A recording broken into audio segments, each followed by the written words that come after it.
আজকে দুপুরে কি খেলাম তাই নিয়ে থাকছে আজকের ভিডিও। হ্যালো এভরিওয়ান, আসসালামু আলাইকুম। তো প্রথমে প্লেটে কিছুটা ভাত ও কুমড়া ভাজি, শাক আর মাছের ঝোলের তরকারি। তো প্রথমে প্লেটে কুমড়া ভাজি দিয়ে ভাতটাকে ভালোভাবে মাখিয়ে খুবই মজা করে খাচ্ছিলাম। কুমড়া রান্নার থেকে পেঁয়াজ দিয়ে ভাজি করলে কিন্তু অনেক বেশি ভালো লাগে। একটু একটু কুমড়া নিয়ে ভাতের সঙ্গে মাখিয়ে মাখিয়ে খুবই মজা করে খাচ্ছিলাম। তোমরা কে কে কুমড়া ভাজি পছন্দ করো কমেন্টে জানিও। তো কুমড়া ভাজিতে খাওয়া শেষ করে একটু একটু করে শাক নিয়ে মাখিয়ে মাখিয়ে খুবই মজা করে খাচ্ছিলাম। আমার কাছে কিন্তু এই কুমড়ার শাকের যে ডাঁটাটা থাকে না, ওই ডাঁটাটা খেতে কিন্তু খুবই ভালো লাগে।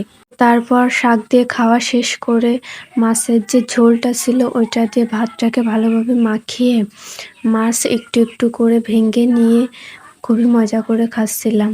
তো এটা হচ্ছে সিলভার কাপ মাছ না কি মাছ বলে, আমার কাছে বেশি পাঙ্গাস মাছই ভালো লাগে। পাঙ্গাস মাছ যদি জাতীয় মাছ হতো তাইলে কিন্তু ভালো হতো। তো তোমরা কে কে পাঙ্গাস মাছ খেতে পছন্দ করো আমাকে কমেন্টে জানিও। আচ্ছা গাইস, তোমরা আমার পেজটা ফলো করতেছো না কেন? তাড়াতাড়ি ফলো করো। আর তোমাদের সঙ্গে দেখা হবে নেক্সট কোনো ভিডিওতে। টাটা।